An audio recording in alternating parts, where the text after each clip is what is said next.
اللہ الرحمن الرحیم، سورہ النور آیت نمبر 31 اس کے اندر اللہ پاک نے اسپیشلی طور پر عورتوں کو، اپنی بندیوں کو اللہ تعالیٰ نے ان کی عزت کو برقرار رکھنے کے لیے، ان کو باوقار زندگی گزارنے کے لیے، باعزت زندگی گزارنے کے لیے کچھ حکم ارشاد فرمائے ہیں۔ اللہ تعالیٰ ارشاد فرماتا ہے وَقُلْ لِلْمُؤْمِنَاتِ يَغْضُضْنَ مِنْ أَبْصَارِهِنَّ وَيَحْفَظْنَ فُرُوجَهُنَّ وَلَا يُبْدِينَ زِينَتَهُنَّ إِلَّا مَا ظَهَرَ مِنْهَا وَلْيَضْرِبْنَ بِخُمُرِهِنَّ عَلَى جُيُوبِهِنَّ۔ اس کے اندر ایک تو یہ ہے کہ اللہ تعالیٰ ارشاد فرماتا ہے کہ مومنہ عورتیں جو ہیں وہ جو ہے نا اپنی نظروں کو جھکا کر رکھیں اور اپنی عزت کی حفاظت کریں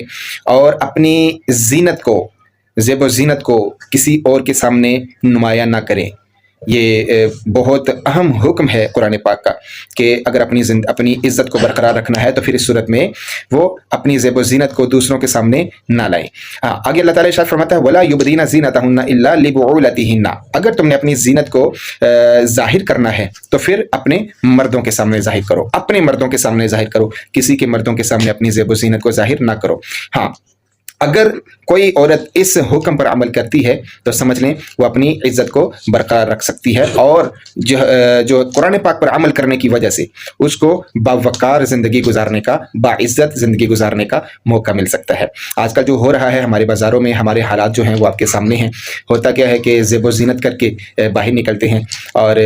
پھر اعتراض کیا جاتا ہے مردوں پر، جبکہ ایسا نہیں ہونا چاہیے۔ ہمارے ہاں ایک بات جو ہے نا، ایک بڑی مشہور ایک بات ہے کہ عورت اگر منہ دھو لے تو سمجھ لیں کہ اب اس نے باہر نہیں نکلنا، اور اگر اس نے زیب و زینت کر لی تو سمجھ لیں اب وہ باہر جا رہی ہے۔ یعنی کہ مرد اس کا گھر ہے، زیب و زینت کرنے کا حکم اس کو گھر میں ہے، وہ باہر نہیں جا سکتی ہے زیب و زینت کر کے، اور اپنی زیب و زینت جو ہے، اپنا بناؤ سنگار جو ہے وہ باہر دوسرے مردوں کے سامنے ظاہر نہیں کر سکتی۔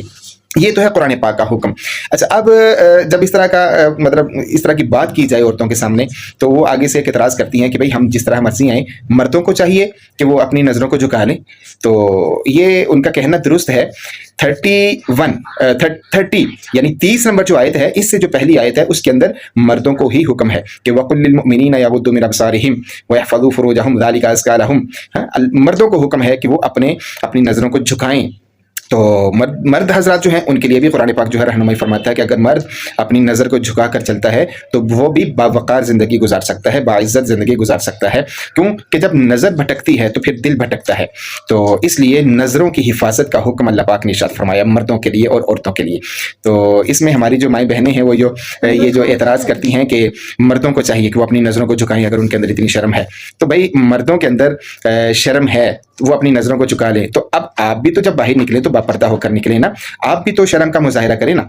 کیونکہ آپ کی عزت مرد کی عزت ہے۔ اگر آپ کی عزت خراب ہوگی تو اس میں جو آپ کے ساتھ بہت سارے مرد جڑے ہیں، ایک آپ کا بھائی ہے، دوسرا آپ کا شوہر ہے، تیسرا آپ کا باپ ہے، اسی طرح کر کے بہت سارے رشتے آپ کے ساتھ جڑے ہیں۔ تو اس لیے دونوں کو چاہیے، دونوں جنس جو ہیں قرآن پاک کے اس حکم پر عمل کریں کہ دونوں ہی اپنی نظروں کو جھکائیں، کیونکہ دونوں کو ہی نظریں جھکانے کا حکم ہے۔ وَقُلْ لِلْمُؤْمِنِينَ يَغُضُّوا مِنْ أَبْصَارِهِمْ، مومنوں تم بھی اپنی نظروں کو جھکاؤ، اور وَقُلْ لِلْمُؤْمِنَاتِ يَغْضُضْنَ مِنْ أَبْصَارِهِنَّ، عورتوں کو بھی حکم ہے کہ وہ بھی اپنی نظروں کو جھکائیں۔ تو یہ بڑا اہم ایک حکم ہے، ایسا حکم ہے کہ اس پر عمل کرنے سے انسان جو ہے اپنی زندگی کو باوقار باعزت طریقے سے گزار سکتا ہے۔ صلو علی الحبیب صلی اللہ علیہ محمد صلی اللہ